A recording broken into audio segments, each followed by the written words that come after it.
Well, hello there. Today I want to talk about how my job working in the transportation industry, specifically being a bus driver in Seattle, has changed me as a person. Look, I've been talking to a camera since 2007. So in 2 years, it's going to be 20 years I have been talking to this thing, right? To an audience, to people. But one of the things that, and this has come naturally, like I can talk in front of a camera in real life very easily. I can talk to a camera like this very easily, and I know that not everybody can easily do that. I adapted and I grew into it, kind of.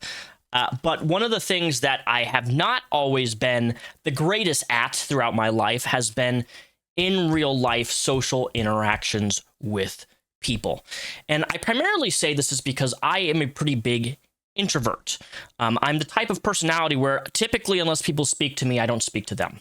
I don't go out of my way typically to insert myself in a lot of situations. I usually bite my tongue in situations where I probably should actually say something, but I just keep to myself because I'm a natural introvert.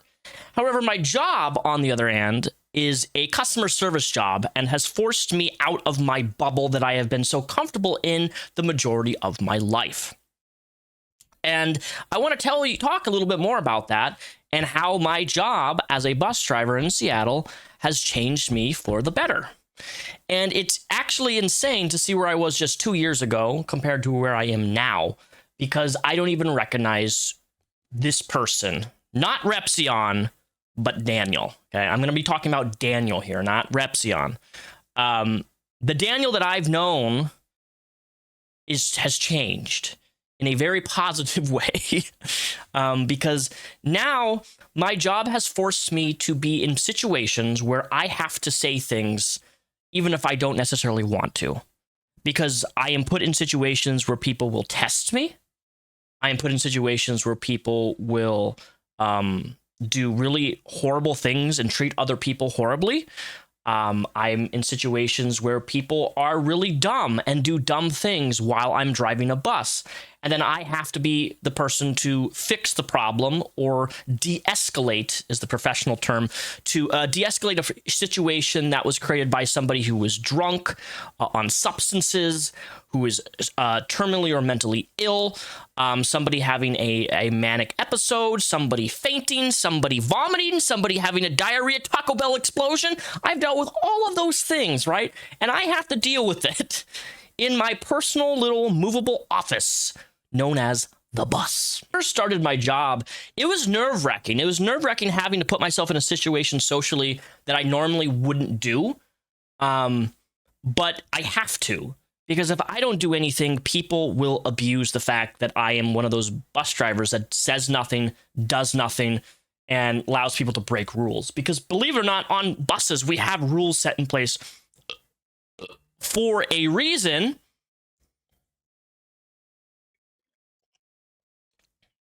Because if we don't have these rules, it would be the wild, wild west, even though it already is. And if we didn't have a security team to take people off the bus who are doing horrible things to other people, we would have a lot more problems than we already have on a day-to-day basis. Transition to talking to a camera on here, whereas when you're on a bus and you're stuck in a enclosed area with somebody and you say something and they don't like it, right? On YouTube, somebody just writes a stupid comment, insults my beautiful receding hairline, and calls me ugly or gay, or a butch lesbian, right? Those are there's a disconnect, though. It's the internet, right? It's a comment. I can block the person. I can delete the thing. I can just go about my day. I'm not face to face with somebody with horrible bad breath screaming slurs at me because I'm 5 minutes late. How do you handle that situation when somebody's yelling at you? How do you handle that situation when somebody's in your face and they're mad and pissed off and then they're taking their anger out on other people, right? It has thrusted me into a social realm that I never thought, I always said that I wouldn't work, which was be customer service. Yet here I am doing it for over a year and a half now. And I have shockingly, and I can't even believe I'm admitting this, fallen in love with it.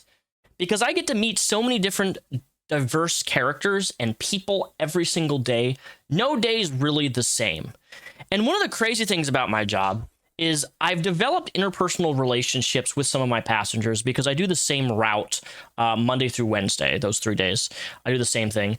And I do the same pickup, same stop, right? I'm on like a set schedule.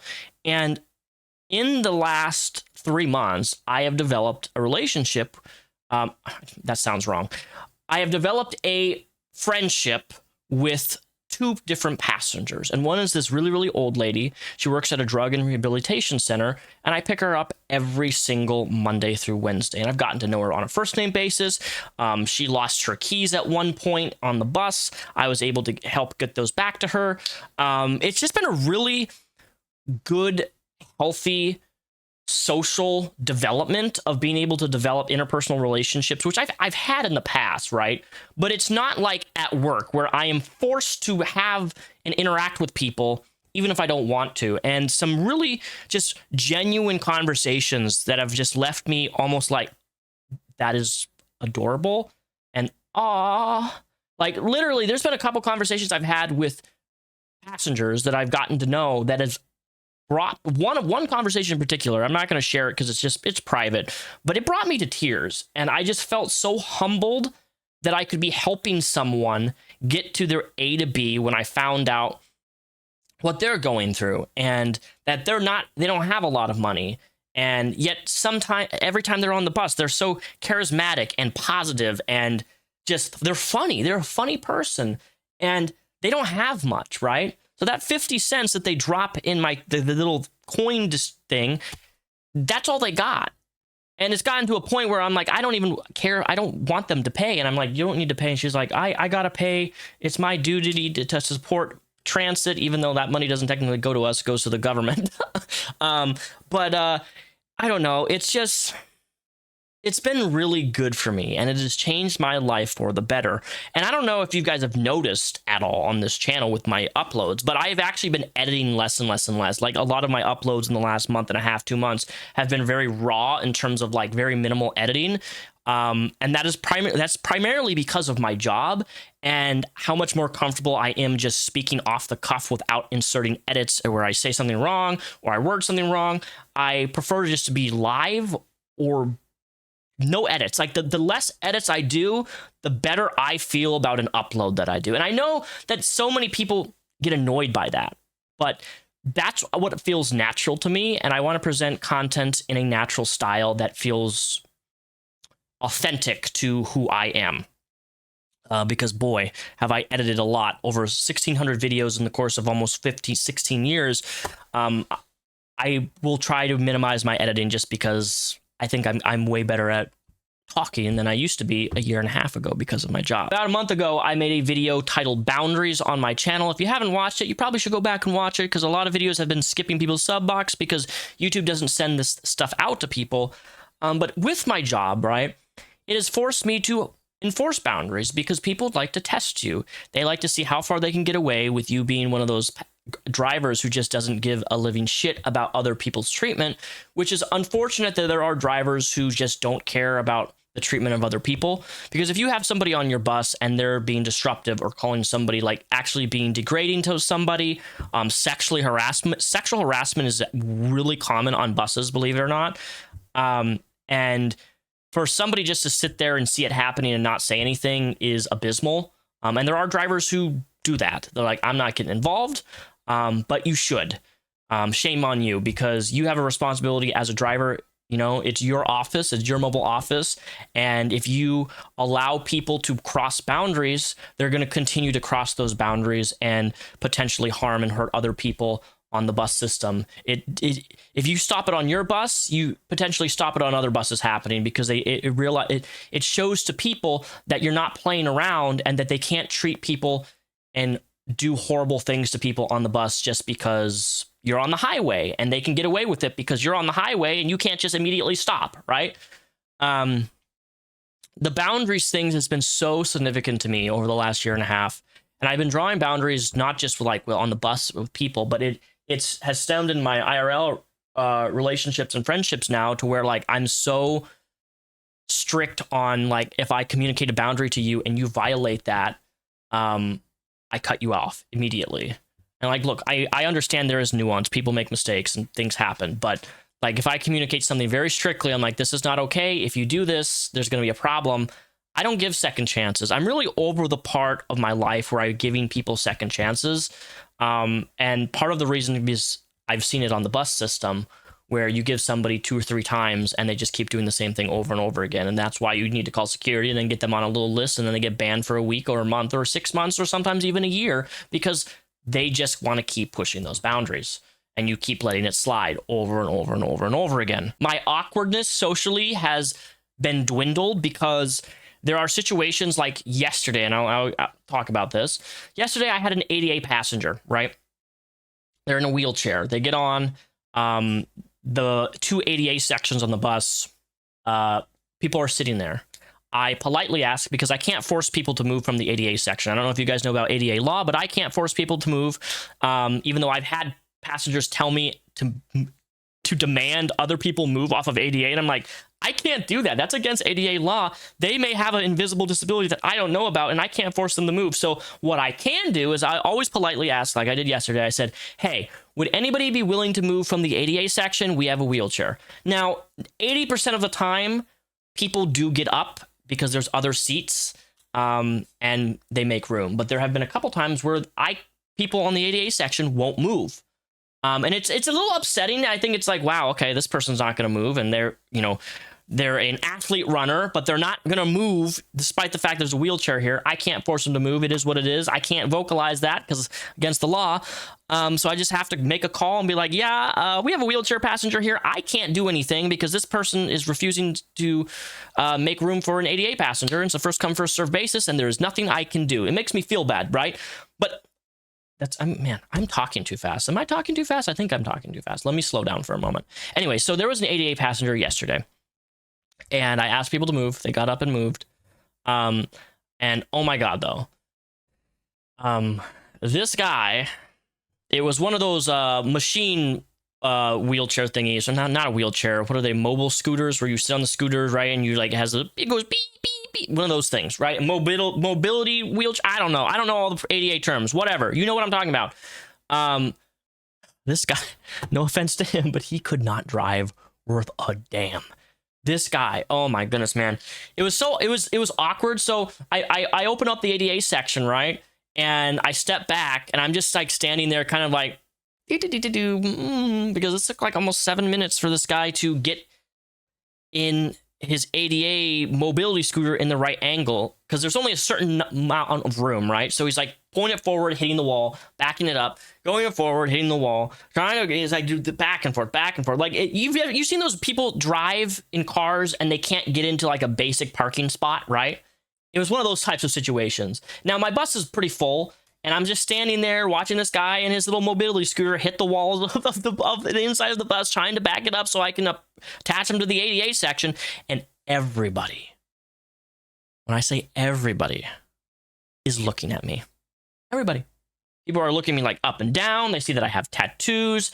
I'm getting smirks. I'm getting people like, you can just tell that you're being judged heavily. And it has actually been wonderful for me, because it has forced me to be in a position where I truly have to not give a living fuck what people think about me in person. Again, this is in person, not on the internet. There's a difference between the internet and IRL. There's a disconnect with me there. I treat them very, very differently. But it's awkward, right? I remember the first few times that I was in that position of everybody just looking at me, because everybody's watching you. You're the bus driver, right? I'm responsible for getting all these people to A to B. So naturally, everybody's like looking to me for every single answer and everything. They expect me to know everything about everything as a driver, which couldn't be further from the truth. And I flat out tell people, like, when people come up to me and they shove a phone in my face and they have an address, they're like, I want to go here. I'm like, do you know how big Seattle is? I don't know where that address is. You think I'm not a walking GPS. I don't know where that is. I've never seen that street. I don't know where it is. It just says Seattle. Seattle's huge, right? Like, it is a big city. You can't do that. And I always just turn to them. I'm like, I don't know. What do you mean you don't know? You're a bus driver. Ma'am, I don't know where that is. what do you want? What do you want from me? I don't say, what do you want from me? But I'm like, I don't know. They're like, you're a bus driver. I'm like, yeah, I'm a bus driver, but I don't know. Who do you think I am? Batman? I'm sorry. I don't know these addresses. And I already struggle enough with my own apartment address and home addresses that you think I'm going to know a random Seattle address? Now, if it says like Seattle Transit Center, then I'm probably going to know your answer, right? If it's based around our routes in Seattle, I can give you an answer. But, you know, you're shoving a phone in my face and telling me this is where I need to go, and you think that I know that. But also, there's also different bus companies that all overlap within Seattle. Like, I think there's like 3 or 4 different companies that all drive into Seattle, out of Seattle, and they're different bus companies, right? They're all on different schedules. They're all on different routes. They're on different things routes that I don't never driven or even know about. Because they go from different counties, right? Different counties have different companies and things like that. And it's, oh man, it's frustrating to say the least. But I've always, when I first started my job, I was always really worried about saying like, I don't know. But I'm finding that it is better to say that I don't know something to somebody than to try to help them and then get yelled at when I give them the wrong directions. Like sometimes I'm going to get yelled at regardless of what I say or regardless of what I do. It just happens. People yell at you for no reason just because they're having a bad day and they want to take it out on the bus driver. You know, if Fortnite's taught you anything, please thank your bus driver, okay? Look, you've played Fortnite for how long and you don't actually thank your actual IRL bus driver? Shame on you. Fortnite has not been doing a good job. They need to do it better. Something that my job has also helped me understand and grow from with my job has been my ability to connect with people on a very human level. Now, maybe that sounds cliche because, like, obviously connecting with your fellow humans is important. Social interactions is important. But as an introvert, you know, not getting that daily dose of social interaction out in the real world does affect you. You know, I am a fairly isolated person. I don't have a jillion friends, mainly because I choose my friends very carefully. But the social interaction and being able to connect with people on a human-to-human level with things that they may be going through. Like one of my passengers works for a rehabilitation center for people for drugs and alcohol. I would never have known that she did that type of thing because she's an old lady and she can barely walk. Yet every single Monday through Friday, she's there serving and helping people with alcohol addiction, you know? And like it warmed my heart when I found that out about her. I'm like, wow, you know, I didn't know anything about this woman. And now I know this. And like, it's allowed me to have conversations about alcoholism with her because I was sober back in 2024. I went sober for almost a year and a half, not because I was struggling with alcohol, because I wanted to support my partner at the time. So we had some really deep conversations on the bus, just her and me, and being able to connect with people on a level like that, I really haven't had up until this job. And it has been very perspective changing and humbling to realize that there are good people out in the world, despite how much bad of experiences I've had in my own life with people. It's just changed my perspective on humans and the human condition and our need to thrive for human connection, no matter what context that is, whether it's friendships, relationships, or anything. It is vital for us as humans to have that connection with folks, with people. And yeah, I just want to share this with you guys because it's important that people realize, it's important that people hear it from me, that connecting with nature, connecting with people, having social interactions with people is healthy. Sitting in your room all day long with no light, on Discord all day, with no job, not wanting to get a job, let me clarify, not working, not doing anything to be productive in your life, you're setting yourself back. And if there's anything I don't want people to do who are watching me, is to set yourself backwards. I want you to move forward. So those are my thoughts. Sorry if this is cheesy, but whatever. I have a secondary YouTube channel called Darth Potato, DARTHH Potato. I'm working on a video right now on foodie beauty because there's been so much. And if you would like to go to my secondary channel, I've started archiving stuff on my channel there. So it's kind of a shit post channel where I just post whatever. But I'm archiving Foodie Beauty's videos because she likes to remove and delete videos. So I'm using that as an archival purposes. So if you ever want to watch Foodie Beauty stuff and not give her any ad revenue, well, now you can, because I have a channel where I'm uploading stuff for that specific reason. So yeah, support the sponsor of the channel today. You guys know who they are, Advanced Global. Use code REPSION, and I'll see you guys probably tomorrow because I need to talk to you guys about the problem with YouTube's bots. Bots is getting progressively worse, and I am about to lose it because YouTube isn't doing anything about it. Anyways, catch you guys later. Bye.